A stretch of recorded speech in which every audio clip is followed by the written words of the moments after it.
Hello everyone. In previous lecture, we will discuss about the structure of adult long bone. In this video, we will discuss about the blood supply of long bone. तो पिछले video हमने देखा था इस long bone का structure, जिसमें हमने long bone को मेनली 3 पार्ट्स में क्लासीफाइड किया था।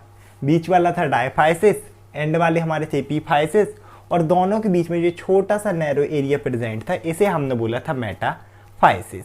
अब एक्चुअल में इसकी जो ब्लड सप्लाई भी है ना, वो होती है मेनली 4 आर्टरी जो रहती हैं हमारी लॉन्ग बोन को सप्लाई करती हैं। 4 आर्टरी कौन कौन सी? The first one is nutrient artery, ये जो बड़ी वाली आप लोगों को दिख रही है ना, दैट इज न्यूट्रिएंट आर्टरी। ये हो गई, ये सबसे लार्ज आर्टरी रहती है। इसके अलावा इसमें हमारी 3 आर्टरी और रहेंगी, और उन आर्टरी का जो नाम है वो पूरा डिपेंडिंग अपॉन स्ट्रक्चर है।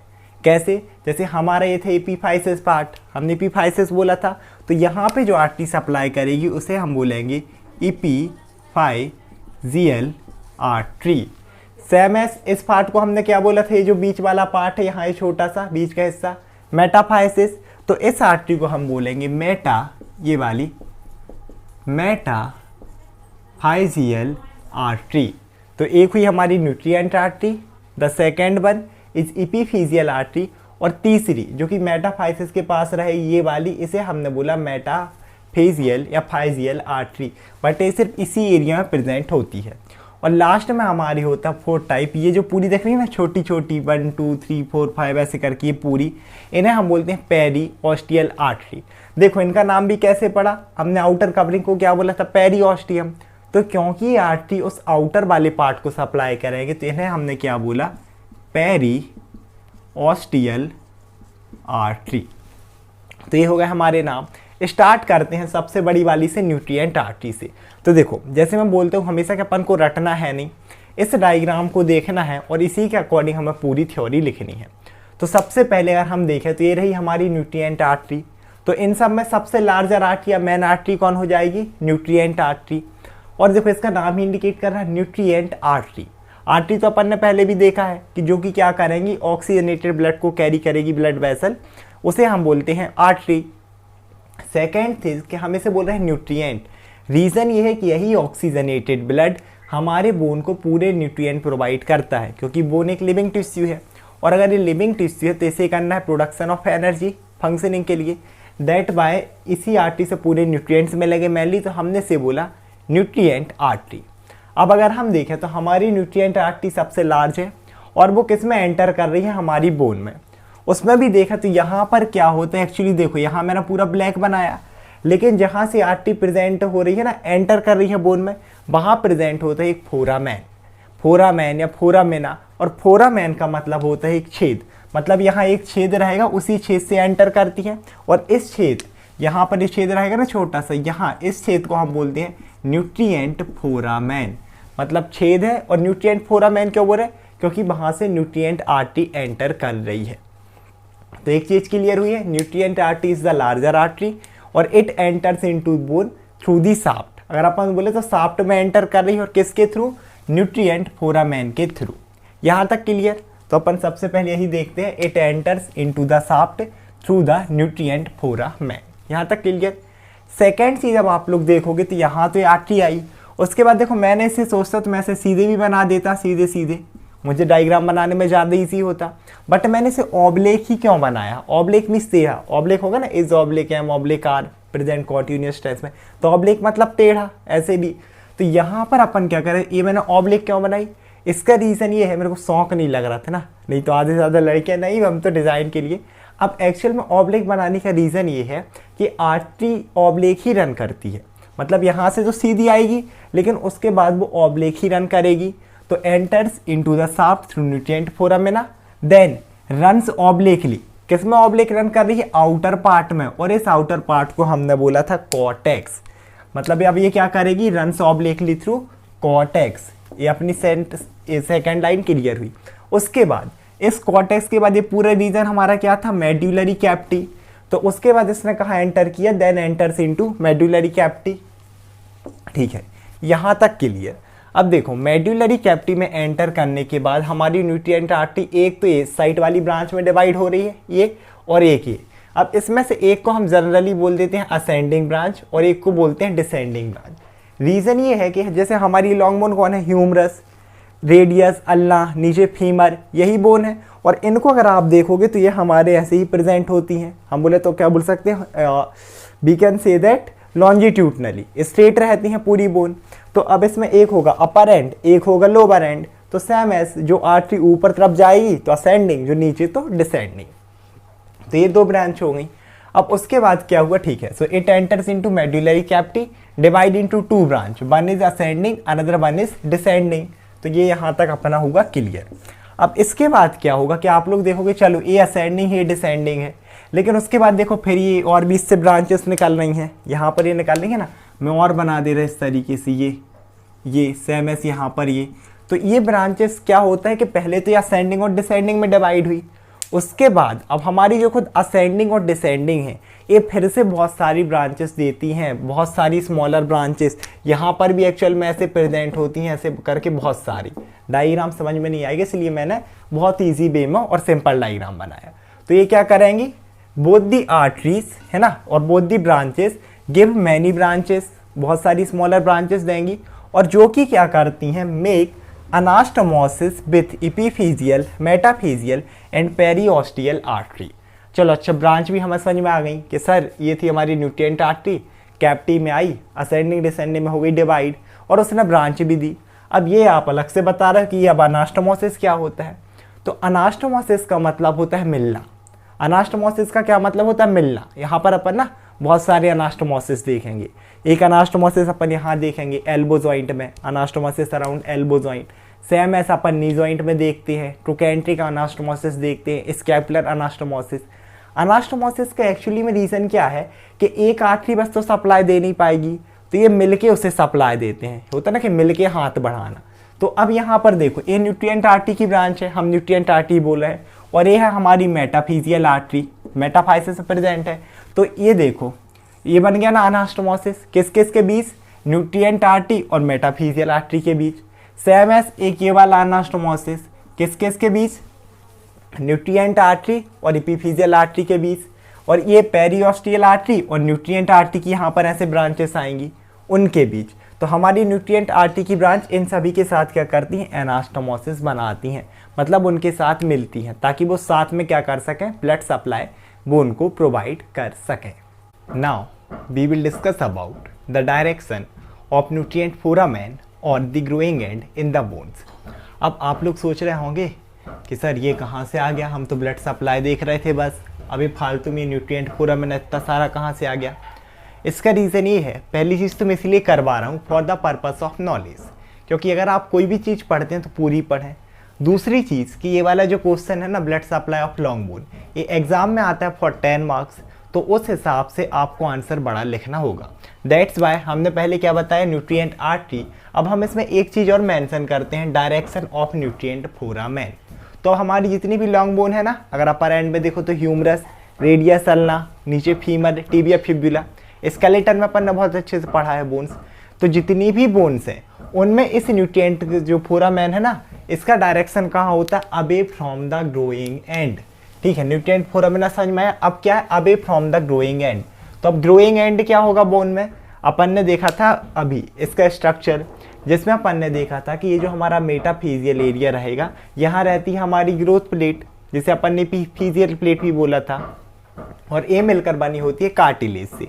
अब स्टार्टिंग स्टेज में तो ये दोनों साइड प्रेजेंट होती है, तो बोन की ग्रोथ इस तरफ से भी होती है, इस तरफ से भी ग्रोथ होती है। लेकिन जैसे ही पर्सन अडल्टनेस में जाते हैं ना, मतलब 16 से 20 की एज के बीच में, एक तरफ का अपन ने देखा था कि पूरा कार्टिलेज हो जाता है फ्यूज, सिर्फ एक ही साइड प्लेट बसी होती है।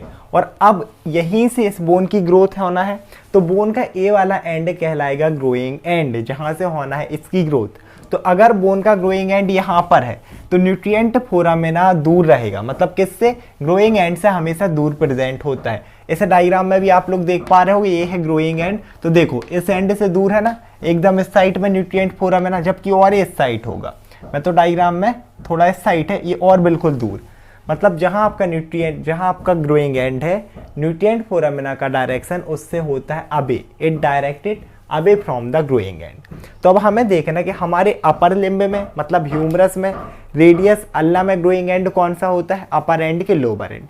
तो सबसे पहले अपर लिम्ब देखते हैं। तो मैंने समझाने के लिए बहुत ईजी डायग्राम बना है, 2 डायग्राम।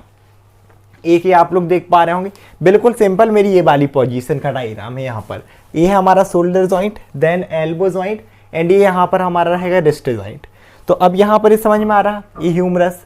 अब यहाँ पर आप लोग देखोगे तो मैंने 2 एरो बनाए हैं, ये किए। जो ये एरो का डायरेक्शन है ये शो कर रहा है डायरेक्शन ऑफ न्यूट्रिएंट फोरामिना।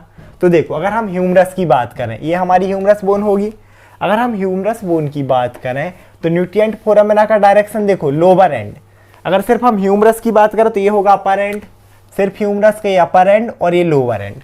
तो न्यूट्रिएंट फोरामिना का डायरेक्शन कहाँ है, लोअर एंड की तरफ। तो न्यूट्रिएंट फोरामिना का डायरेक्शन जो होगा उसके जस्ट ऑपोजिट होगा ग्रोइंग एंड, ये अपन ने देख लिया। तो अगर न्यूट्रिएंट फोरामिना लोअर एंड में डायरेक्टेड कर रहा तो ह्यूमरस का ग्रोइंग एंड कौन सा होगा, अपर एंड। तो ह्यूमरस का ग्रोइंग एंड है अपर एंड। अब हम देखेंगे रेडियस और अल्ला में यहाँ पे। तो न्यूट्रिएंट फोरामिना का डायरेक्शन देखो, अब अगर इसकी बात करें अपन रेडियस अल्ला की, तो भले ही अभी इस पोजीशन में नीचे दिख रहे, लेकिन अगर हम एनाटॉमिकल पोजीशन है, मतलब अगर कोई भी ऐसा इरेक्ट खड़ा हो जाए तो भाई ये तो इसका अपर एंड होगा ना, एल्बो जॉइंट की तरफ। तो ये हो जाएगा इसका क्या, अपर एंड रेडियस अल्ला का, और ये होगा इनका लोअर एंड। तो क्योंकि न्यूट्रिएंट फोरामिना का डायरेक्शन है अपर एंड की तरफ, इसीलिए इनका ग्रोइंग एंड होगा लोअर एंड। तो इनका क्या होगा, रेडियस और अल्ला का लोअर एंड। ये क्लियर। अब हम सेम देखते हैं लोअर एंड में। तो लोअर एंड में भी आपको क्या करना है, हमें कौन सी पोजीशन देखनी है, इस टाइप से। कैसी पोजीशन, ये जो आप लोगों को देख रही है ना हिप टाइप की, इस तरीके से अपन को पोजीशन एक्सरसाइज करते हैं ना ऐसे, बस ये वाली पोजीशन। तो इस पोजीशन में अगर हम देखें तो सबसे पहले ये होगा हमारा हिप, ये होगा हमारा नी, और ये होगा हमारा एंकल जॉइंट और फुट। तो देखो ये होगा, अगर हम सिर्फ यहाँ पर बात करें हमारे थाई की, तो थाई में प्रेजेंट होती है हमारी फीमर बोन। फीमर का भी ये हिप के साइड क्योंकि ऊपर है तो ये होगा अपर एंड, और ये वाला होगा लोअर एंड अगर फीमर की बात करें। तो अब देखो इसका न्यूट्रिएंट फोरामिना का डायरेक्शन है लोअर एंड की साइड, लोअर एंड की साइड है, सॉरी ये डायग्राम गलत बना है। देखो अब क्या होगा, न्यूट्रिएंट फोरामिना का डायरेक्शन कहाँ है, अपर एंड की तरफ। अब अगर न्यूट्रिएंट फोरामिना का डायरेक्शन अपर एंड की साइड है तो हमारी इस फीमर का ग्रोइंग एंड कौन सा होगा, लोअर एंड। तो फीमर का ग्रोइंग एंड लोअर एंड, मतलब फीमर के लोअर एंड में हमारी ये प्लेट प्रेजेंट होगी और वहीं से बोन की ग्रोथ होगी। अब हम बात करते हैं यहाँ पर टीबिया की। मेनली टीबिया रहती है, फिबुला भी यहाँ पर सुपरफिशियल रोल प्लेस करती है। तो देखो अगर टीबिया की बात करें तो अब टीबिया का ये वाला एंड होगा अपर एंड क्योंकि ऊपर रहेगा नी वाला, और एंकल वाला जो एंड होगा ना, जो एंकल के पास में, ये होगा लोअर एंड। तो क्योंकि न्यूट्रिएंट फोरामिना का डायरेक्शन है लोअर एंड की तरफ, दैट इज बाय टीबिया का जो ग्रोइंग एंड होगा ना, मतलब यहाँ पर वो होगा अपर एंड। मतलब टीबिया के अपर वाले पार्ट में होगी हमारी ये वाली प्लेट, कौन सी, मेटाफिजियल प्लेट, इपीफिजियल प्लेट, या फिर हम बोलते हैं इसको ग्रोथ प्लेट, और उसके अपर एंड से ही होगी बोन की ग्रोथ। अगर आप लोगों को ये चीज़ अभी समझ में नहीं आई तो एक बार फिर से रिपीट करें क्योंकि बहुत ईजी है। अगर आप लोग इस डायग्राम को थोड़ा सा ध्यान दें और इस चीज़ को बहुत नोट करना है कि न्यूट्रिएंट फोरामिना का जो डायरेक्शन होगा ना, उसका ऑपोजिट वाला एंड होगा ग्रोइंग एंड। बहुत ईजी है, आराम से देखिए समझ में आ जाएगा। The second artery is the periosteal artery. Actually artery नहीं है, आर्टरीज है, मतलब पेरीऑस्टियल को, पेरी मतलब बाहर और ऑस्टियल है ना, पेरीऑस्टियल आर्टरी। तो अगर अपन यहाँ पर देखें तो ये थी हमारी पेरीऑस्टियम। तो पूरी जो पेरीऑस्टियम में जो आर्टरी सप्लाई करेंगे, और देखो 1 2 3 4 5 6 ये बहुत इनॉर्मस इन नंबर, यहाँ पर है ना न्यूमरस इन नंबर, मतलब बहुत ज़्यादा नंबर में क्या होती है, बहुत ज़्यादा। तो ये होती है हमारी पेरीऑस्टियल आर्टरी, और एक इसको सप्लाई करती हैं, supply outer 1/3 of cortex. Cortex को सप्लाई करेंगे, उसमें भी आउटर 1/3। अब ये कई लोगों को कंफ्यूजिंग करेगा कि आउटर 1/3 क्या होगा। देखो आउटर 1/3 का मतलब क्या है कि अपना कॉर्टेक्स था, अब मैं इसे रफ कर रहा, अगर अपन इस कॉर्टेक्स को 3 बराबर हिस्सों में बांटें, कैसे, एक हिस्सा ये हो गया और ऐसे करके 3 हिस्से हो गए, तो 1 2 3। तो ये होगा इनर और ये आउटर साइड है, ये इनर ये आउटर। तो ये किसको सप्लाई कर रहा है, आउटर 1/3, मतलब ये वाला पार्ट, 3 का एक पार्ट, और वो भी कौन सा, आउटर 1/3, आउटर वाला। तो सिर्फ इस पार्ट, इस पूरे पार्ट को कौन सप्लाई करेगी, हमारी पेरीऑस्टियल। तो ये होगा हमारा इनर 2/3 है ना, 3 के 2 हिस्से और वो भी इनर वाले, तो इन दोनों को हम बोल देंगे इनर 2/3। तो इसको कौन सा अप्लाई कर रहा है, तो इस इनर 2/3 को दोनों साइड का और साथ ही साथ इस पूरी मेडुलरी कैविटी को हमारी न्यूट्रिएंट आर्टरी ही सप्लाई करती है। पूरी मेडुलरी कैविटी और इनर 2/3 ऑफ कॉर्टेक्स को मेडुलरी हमारी ये न्यूट्रिएंट आर्टरी, और आउटर 1/3 किसका, कॉर्टेक्स का, supplied by the periosteal artery. The next one is the epiphyseal artery. तो इपीफाइसिस अपन ने पढ़ा था, ये था हमारा पार्ट इपीफाइसिस दोनों साइड। तो इस इपीफाइसिस को जो आर्टरी सप्लाई करेगी उसे हम बोल देंगे इपीफाइसिस आर्टरी। तो ऐसी आर्टरी जो कि किसे सप्लाई करेगी, इपीफिजियल एरिया को, but except the articular area. ये बहुत इंपॉर्टेंट है कि पूरे इपीफाइसिस को तो सप्लाई करेगी, लेकिन उसका जो आर्टिकुलर पार्ट है, आर्टिकुलर मैंने पहले बताया था, जो दूसरी बोन के साथ, मान लो यहाँ एक और बोन है इस तरीके से, तो ये वाला जो एरिया है इसे सप्लाई नहीं करती। रीज़न क्या है भाई कि पूरे में कर रही, इसे नहीं कर रही? रीज़न ये है कि ये जो है ना, ये फिर से मैंने डिज़ाइन के लिए बनाया, नहीं तो लड़की तो हाँ डिज़ाइन के लिए है, डिज़ाइन के लिए नहीं है। यहाँ पर एक्चुअल में ये पूरी है ना, यहाँ पर प्रेजेंट होता है कार्टिलेज, और कार्टिलेज में ब्लड वेसल प्रेजेंट नहीं होती हैं, ना ही नर्व वेसल। इसके बाद जब भी मैं कार्टिलेज कराऊंगा तो कवर पूरा कराऊंगा कि क्यों नहीं होती और इसमें क्या क्या रीज़न है और यहाँ कार्टिलेज क्यों होता है। बस अभी ये समझो कि यहाँ है कार्टिलेज जो आर्टिकुलर एरिया है और इसमें ब्लड सप्लाई होती ही नहीं है। यहाँ तक क्लियर हुआ? ठीक है, अब हम आगे देखते हैं। तो हमारी कौन सी वो आई, फोर्थ वन, हमारा फोर्थ वन है मेटाफेजियल आर्टरी। मेटाफेजियल आर्टरी क्या रहती है, देखो, तो मेटाफिजियल जो मेटाफाइसिस में सप्लाई करेगी, तो ये था हमारा मेटाफाइसिस एरिया, और उसमें जो आर्टरी सप्लाई करेगी मतलब it directly enters into metaphysis. और देखो किसके साथ अनास्टोमोसिस बना रहे हैं, with the branch of nutrient artery, ये बन रहा है ना अनास्टोमोसिस दोनों के बीच। देखो ये गई अपनी कौन सी आर्टरी, मेटाफाइसिस वाली, और ये कौन सी हमारी न्यूट्रिएंट आर्टरी की ब्रांच, तो दोनों के बीच में अनास्टोमोसिस बना, उसके साथ अनास्टोमोसिस बनाती है, और इस मेटाफिजियल वाले पार्ट को क्या करती है, सप्लाई ड्राइड फ्रॉम, अच्छा, नाइबरिंग ब्लड वेसल। ये ओरिजिनेट कहाँ से होती है, ये ओरिजिनेट होगी नेबरिंग ब्लड वेसल से, मतलब पड़ोसी जो होती है ना, कि इस बोन के आजू बाजू भी जो आर्टरी चल रही हैं, उन्हीं आर्टरी से इस तरीके से ये क्या होती है, यहाँ पर ओरिजिनेट होती है। वही लाइन यहाँ पर लिखी हुई है, और सप्लाई किसको करेगी, मेटाफिजियल एरिया को। तो यहाँ पर थी 4 आर्टरी, न्यूट्रिएंट आर्टरी जो कि पूरी मेडुलरी कैविटी को, साथ ही साथ इनर 2/3 ऑफ कॉर्टेक्स को सप्लाई की, पेरियोस्टियल आउटर 1/3 को सप्लाई की, इपीफिजियल जो कि इपीफाइसिस को सप्लाई करती है सिर्फ कार्टिलेज को छोड़कर, और दूसरी हमारी लास्ट वन क्या है, मेटाफिजियल आर्टरी जो कि सप्लाई करती है मेटाफिजियल एरिया को। इसके अलावा देखो कार्टिलेज में ब्लड सप्लाई नहीं है, ये थोड़ा सा आप लोगों को वो लग रहा होगा कि यार कार्टिलेज फिर जिंदा कैसे है, तो इसे न्यूट्रिएंट्स अलग अलग प्रोसेस से मिलते हैं, ठीक है, मतलब डायरेक्टली इसमें ब्लड वेसल एंटर नहीं करती हैं, बट हाँ जो ये न्यूट्रिएंट्स लाती है ना, ये इन्हें मिल जाता है। जब हम कार्टिलेज पढ़ेंगे तो ये चीज़ और क्लियर हो जाएंगी। आई होप आप लोग वीडियो समझ में आया होगा। Thank you so much everyone.